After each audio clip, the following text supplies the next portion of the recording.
नमस्कार, मैं कुमार श्रीकांत आपका स्वागत कर रहा हूँ बाबा की खरी खोटी और स्लो जिंदगी पर। आज बात पप्पू यादव को लेकर। आपको शोले का वो एक डायलॉग तो याद होगा कि बुढ़िया गोइंग जेल एंड चक्की fishing and fishing and fishing. उसी तरीके से मैं आपको बताऊं कि Pappu Yadav going in jail and चक्की fishing and fishing and fishing. तमाम वीडियो और फुटेज आपने देखा होगा पप्पू यादव का, जिसमें वो हर एक व्यक्ति को 500, 1000, 2000, 5000 बांट रहे हैं। अब ये पप्पू यादव के पास कुबेर का खजाना तो है नहीं, या फिर उन्होंने लक्ष्मी जी को अपने यहाँ एक कमरे में बंद कर रखा है, जो हर दिन पप्पू यादव को लाखों करोड़ रुपए देते हैं।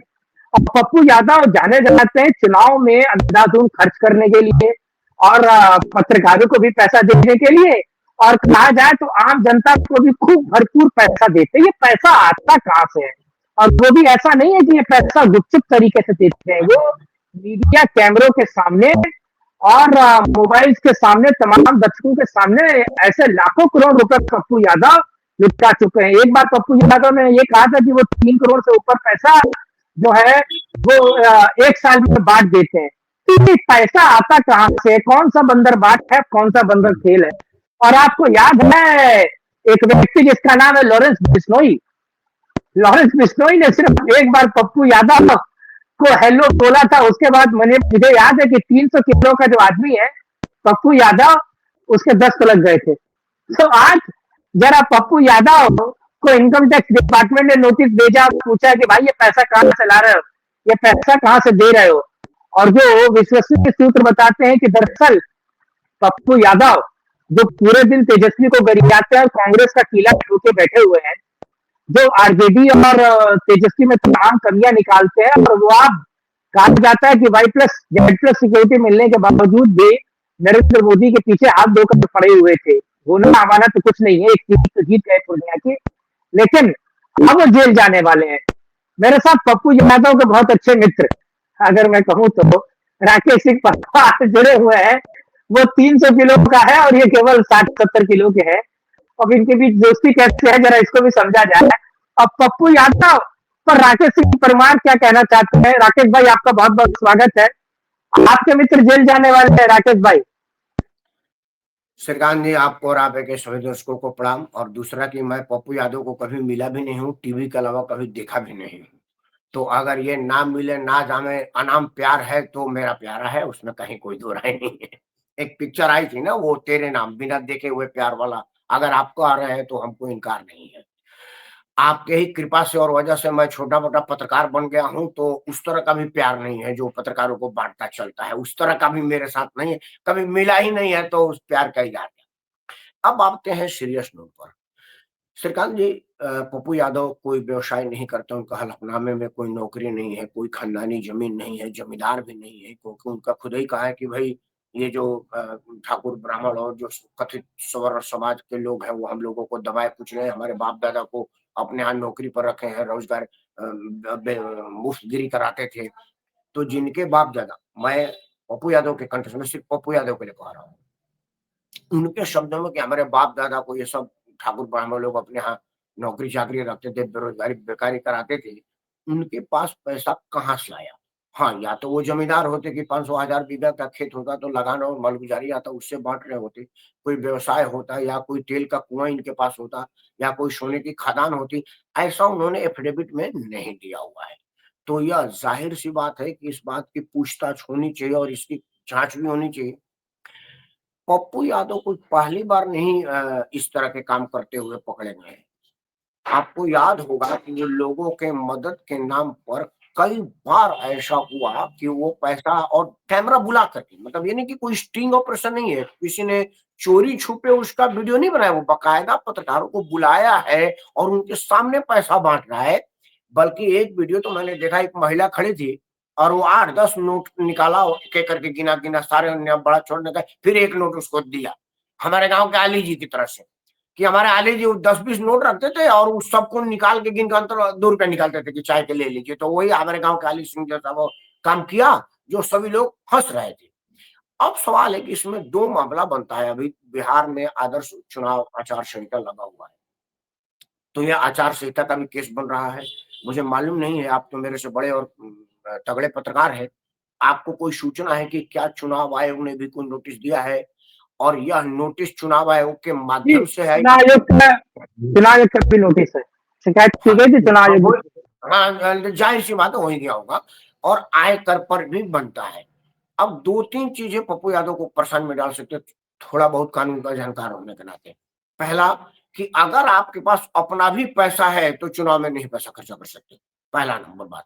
आप धन्ना सेठ ही हो, आपके पास आप रतन टाटा के परिवार से हो, अंबानी ने सारा पैसा आपको ही दे रखा हो और अडानी कह रहा हो कि वो सब पैसा पप्पू का ही है। तब भी आप किसी को चुनाव में नहीं पैसा देंगे, आचार संहिता है और रिप्रेजेंटेटिव एक्ट में अगर ये प्रमाणित हो जाता है तो आपका रिप्रेजेंटेशन कैंसिल हो सकता है। तो पप्पू यादव एक इस केस में फँसेंगे आदर्श आचार संहिता के अंतर्गत। दूसरा बनता है आयकर का मामला, क्योंकि आयकर वाला कहेगा कि ये जो रुपया आपने दिया है, क्या उसका बैलेंस शीट में शो किया हुआ है? और आज की तारीख में 2 लाख रुपया से ज़्यादा कैश नहीं रख सकते और अगर 2 लाख भी है तो आपको बताना पड़ेगा कि 2 लाख इन वजहों से मुझे रखना पड़ रहा है। उसके ऊपर का कैश की तो इजाज़त ही नहीं है, 10,000 रुपए से बेशी आप घर में नहीं रख सकते और वो बाँट ज़्यादा रहे हैं। तो जब से यह नई कानून बनी है ना कैश घर में रखने वाला मामला, तब से यह आया हुआ है। और पप्पू यादव अगर चाहता तो मोबाइल से भी बाँट सकता था, लेकिन वो बाँटना नहीं चाहता, वो बाँटते हुए दिखाना चाहता है। मैं आपको एक छोटा-सा बात बता दूँ, हमारे गाँव में गोड़ऊ नाच होता है, आप कभी गए होंगे, तो वहाँ गोड़ऊ नाच के लौंडों के साथ एक तय होती है कि मैं हर बार तेरे को ₹500 दूँगा, अंत में ₹25 रख के बाकी सब मेरे को दे देना। तो रात भर लोग नोट उड़ाते हैं, बड़ी अच्छानी होती है और वो बाद में क्या होता है जब नाच खत्म होता है, तो उसको 50-100 रुपया मेहनताना दे करके सारा रुपया ले लिया जाता है। तो यह भी एक जाँच वाला विषय कि वो गुणवनाथ के लौंडे वाला हाल तो नहीं है ना, कि भाई हम रुपया देंगे बाद में अपने लोगों को दे रहा हो कहीं और लोगों को दिखा रहा हो क्योंकि राजनीति में जो संभव नहीं हो सकता वो सब होता है हमारे भारत के राजनीति में। तो क्या वो नीडी आदमी को दे रहा है या अपने आदमी को दे करके वीडियो बना रहा है, घर में ही पैसा जा रहा है या कुछ लोगों को झूठी लाइन कैसे वो बम्बई एयरपोर्ट पर वो झूठे पत्रकार बुलाए जाते हैं ना कैमरा वाला, हाय कहाँ से हैं दीदी, हाय हाउ आर यू, बड़ा मॉर्निंग में आ गए, बहुत ग्रेसियस लग रही हैं। वो तो कहीं वैसा ही कुछ खेल यहाँ भी तो नहीं चल रहा है। यह भी एक जाँच का विषय है क्योंकि आखिर पैसा आ कहाँ से रहा है? कुछ लोग कह रहे हैं कि इन्होंने डॉक्टरों को धमकाया है, क्योंकि इसने डॉक्टर का मुद्दा उठाया था कि आपको फीस इतना ही लेना पड़ेगा। तो डॉक्टरों से वसूली हो रही है क्या? तो ये भी एक्सटॉर्शन एक्ट में आता है। मतलब ये क्रिमिनल एक्ट भी है और इनकम टैक्स एक्ट भी है। तो अगर सरकार सही से जाँच कर दे, तो पप्पू यादव के लिए पॉलिटिकल पप्पू बनने में देर नहीं लगेगी और यह हो रहा है, उसके 2-3 कारण और आपको बिना पूछे बता देता हूँ। एक वीडियो वायरल हुआ है ऑडियो क्लिप अ, बिहार प्रदेश कांग्रेस अध्यक्ष का। वो एक कैंडिडेट को रोते हुए कह रहे हैं कि वो मोटू ही सब कर रहा है। हम कुछ नहीं कर रहे हैं, तुमको जो भी करना मोटुए की तरफ से करना है। मतलब स्थानीय कांग्रेस के लोग भी नाराज़ हैं इस आदमी से। दूसरा क्या है कि तेजस्वी यादव अपने पर्जन्स में मंच पर नहीं चढ़ने दे रहा है, सिक्योरिटी से धक्का दिलवा दे रहा है। मतलब वहाँ भी स्थिति खराब है। इनकी स्थिति धोबी को वो वाली हो जाएगी, ना इधर करना है, उधर करें, क्योंकि कांग्रेस का इतना जनाधार नहीं है कि आप उसके अकेले दम पर नेता बन जाएँगे। और लालू परिवार के होते हुए कोई और अहीर वहाँ पर कुछ बन जाए, ऐसा संभव हो नहीं रहा है। तो पॉलिटिकली भी नुकसान है इनके लिए और इकोनॉमिक भी नुकसान है और लीगल भी नुकसान है। ये तीनों तरफ से नुकसान झेल रहे हैं कुमार सुल्तान जी, मुझे लग रहा है, बाकी आप मुझसे ज़्यादा विद्वान और समझदार हैं। लेकिन बड़ा सवाल यह है कि बीच चुनावों के बीच नोटिस गया है। क्या देखिए, पहली बात तो आपने कहा कांग्रेस में कार्यकर्ता नहीं है, बिहार में सारे नेता है। दरअसल 2014 के बाद जिस तरीके से कांग्रेस हर एक राज्य में डिफीट हुई है, उसकी डिफीट होने के बाद आप हर एक राज्य में जाके देखिए कांग्रेस के आपको नेता मिलेंगे, कार्यकर्ता आपको दूर दूर तक नहीं मिलेंगे। तो ये मान के चलिए कि कांग्रेस ने नेता ही पैदा करना शुरू किया, क्योंकि आप जब चम्मच लेकर पैदा होते हैं, गोल्डन स्पून और सिल्वर स्पून, तो फिर नीचे वाले आपको जय जयकार करके नेता ही बन जाते हैं। लेकिन बिटवीन द इलेक्शन के बीच अगर आयकर विभाग का नोटिस जा रहा है, चुनाव आयोग इस मामले को लेकर सख्त है, तो क्या कांग्रेस ने जो पैसा पार किया था पप्पू यादव पर, या पप्पू यादव के ही जिम में पैसा दिया था कि भाई चुनाव लड़वाओ और इस विधायक को इतना दो, क्योंकि साक्षी तो है ना, इसको इतना दो, इसको उतना दो, इसको इतना दो, फ्रेंडली फाइट वाले को इतना दो, फ्रेंडली फाइट को इतना इतना दो। और मैं बहुत जल्दी एक खुलासा करने वाला हूं, मैं और राकेश सिंह परमार एक वीडियो बनाने वाले हैं कि एक इंटरनल सर्वे आया है और उस इंटरनल सर्वे के कारण आरजेडी की कमर टूट गई है, उस पर बहुत जल्दी आ रहे हैं। लेकिन राकेश भाई, क्या बीजेपी या फिर इनकम टैक्स को पता चल गया है कि कांग्रेस ने पैसा कहां पार किया है और कांग्रेस की रीढ़ तोड़ने के लिए चुनाव से पहले आयकर विभाग पहुंच चुका है। ईडी भी इस मामले को लेकर संगीन हो जाएगा जैसे आयकर विभाग पहुंचेगा और सारा कांग्रेस आरजेडी आरजेडी और कांग्रेस का पैसा जो है वो ईडी और इनकम टैक्स ले जाएगा। तो घर में भुजी भाग नहीं, मियाई टूटे चूड़ा। तो ऐसा तो नहीं हो जाएगा। श्रीकांत जी देखिए, इसमें भाजपा कहीं नहीं, आपने बीच में और भाजपा का नाम ले लिया, क्योंकि यह शुद्ध रूप से इनकम टैक्स का मामला है, चुनाव आयोग का मामला है और आदर्श आचार संहिता का मामला है। भाजपा को तो विपक्षी लपेटते हैं, हम लोग तो जेन्युइन बात करें, इसमें भाजपा का क्या मतलब, इसमें भाजपा का कोई रोल नहीं है। क्योंकि पप्पू को पैसा बांटने के लिए भाजपा ने तो कहा नहीं था कि कैमरे पर बुला करके पैसा बांटो, तब जा करके होता। तो इसमें भाजपा कहीं नहीं है, इसमें सिर्फ पप्पू है और पप्पू के एनिमी है। क्योंकि देखिए, उस ऑडियो क्लिप में वो आदमी कितना दुखी है जो प्रदेश अध्यक्ष की जिम्मेवारी पे है और सिटिंग एमएलए है, तो उसके भी तो कुछ लिंक विंक होंगे, उसको भी तो अधिकारी अरे बिहार सरकार के वही अधिकारी ना चुनाव आयोग के साथ है जिससे विधायक का रोज पाला पड़ रहा होगा। मैं यह नहीं कर रहा कि उसी ने कह दिया, लेकिन उसने किसी हमारे जैसों को कह दिया कि जरा बता दीजिएगा जी ये पाया हुआ है। और आजकल तो आपको पता ही है कि आदमी इनडायरेक्ट फायर ज्यादा कर रहा है और वो लोग ज्यादा डैमेज कर रहे हैं। आपको कई तरह के लोगों का आया, बंगारू लक्ष्मण ऐसे थोड़े पकड़े गए थे वो, या ये जो अडवाणी जी के टाइम वाला वो जो पूर्ति घोटाला वाला मामला आया था, वो ऐसे थोड़े आया था। वो तो अपने ही सितम ढाते हैं, गैरों में कहा दम है, मेरी किस्ती वहां डूबी जहां पानी बहुत कम है। तो यह होता है। तो यह पप्पू यादव के अपने खासम खास लोगों के माध्यम से ये टिप दी गई है। और जब अपने दगा करते हैं ना, तो वो बड़ा ज्यादा नुकसान करते हैं, क्योंकि आपकी हर चाल का काट उनके पास है, आपके हर जगह का सीक्रेसी उनके पास है। अगर यह बढ़िया से गहन जांच हो जाएगा तो ये मामला बहुत दूर तक जाएगा। लेकिन एक बात मैं बता देता हूं कि राजनीतिक लोग सिर्फ अलग अलग पार्टी में होते हैं, अंदर से सब एक ही होते हैं, सबकी तासीर एक होती है। कहीं यह बेनिफिट ऑफ डाउट या बेनिफिट ऑफ पॉलिटिकल बेनिफिट्स के वजह से दब ना जाए, कम ना हो जाए, कुछ और ना हो जाए, नहीं तो अगर निष्पक्ष होकर हो जाए तो ये आदमी चुनाव लड़ने से डिस्क्वालीफाई हो जाएगा। जितना कानून की थोड़ी सी जानकारी मेरे को है, क्योंकि वीडियो एविडेंस बहुत ज्यादा है। लेकिन अब बात तो बिल्कुल आपने सही कही कि ये व्यक्ति चुनाव लड़ने से डिस्क्वालीफाई हो जाएगा, लेकिन एक बड़ा मुद्दा ये भी है कि ये पैसा आखिर लाता कहां से है।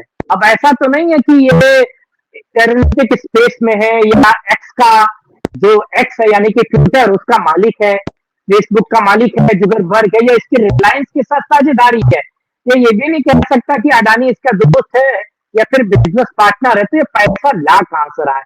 दरअसल लालू काल में, लालू और राबड़ी काल में जो बिहार को लूटा गया, कसूटा गया, जो बिहार में बंदरबाट हुई, जो बिहार का दोहन हुआ और बिहारी या कहा जाए बिहार के निवासी के पैसों का जो बंदरबाट हुआ, और जो ये जो भ्रष्टाचार, अरबों रुपए का जो भ्रष्टाचार है, ये कमाया हुआ धन नहीं है। ये भ्रष्टाचार और शैतानी से अर्ज किया हुआ जो धन है, जिसको पप्पू यादव दोनों हाथों से लुटा रहा है, क्योंकि उससे पता है कि पूर्णिया का चुनाव वापस जीतना है।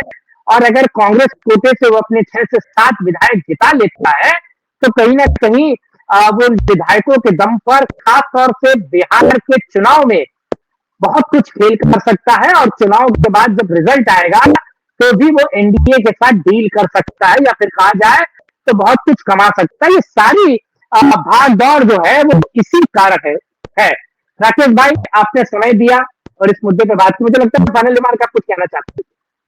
मैं ये कह रहा था कि आपको शायद याद होगा कि जब इसको वाई ग्रेड सुरक्षा दिया था उसको भाजपा ने दिया था, और अब तक तो ये भारतीय जनता पार्टी का ही आदमी है।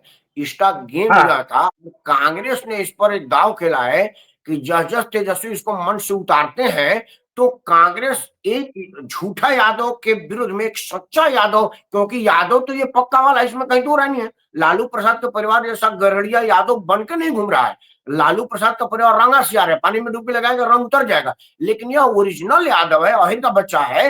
तो राहुल गांधी को यह समझाया है कि बिहार में यादवों की वोट बैंक ज्यादा है और मैं ओरिजिनल यादव हूं, और जस यादव का अपमान हो रहा है, मंच पर न चढ़ने देना, माइक पर न बोलने देना, सभा से हटा देना। उसी लिए नरेंद्र मोदी ने मंच को बुला करके फिर सहलाया था इसका, उनका भी उद्देश्य वही था। तो यह राहुल गांधी को बताएंगे तभी राहुल गांधी इसको ज्यादा छूट दे रहा है, नहीं तो एक ऐसा आदमी जिसको मंच पर नहीं चढ़ने दिया जा रहा था, उसके माध्यम से कैंडिडेट को पैसा बंटवाना, ये बताता है कि पप्पू और राहुल में सेटिंग है, एक नाम से पप्पू है और एक काम से पप्पू है। राकेश भाई, आप साथ जुड़े इस मुद्दे पर बात की, इसके लिए आपका बहुत बहुत धन्यवाद। जल्दी एक वीडियो में मिलेंगे जिसमें बता रहा हूँ इंटरनल सर्वे, और बिहार का इंटरनल सर्वे आरजेडी की कमर तोड़ चुका है, और इसके पीछे की रणनीति और राजनीति भी बताऊंगा। लेकिन राकेश भाई, आप साथ जुड़े इसके लिए बहुत धन्यवाद, और इस वीडियो को लाइक शेयर, चैनल को सब्सक्राइब करें, कमेंट बॉक्स में अपनी राय रखें। तब तक के लिए जय हिंद, जय भारत, वंदे मातरम, नमस्कार, जय श्री राम, हर हर महादेव।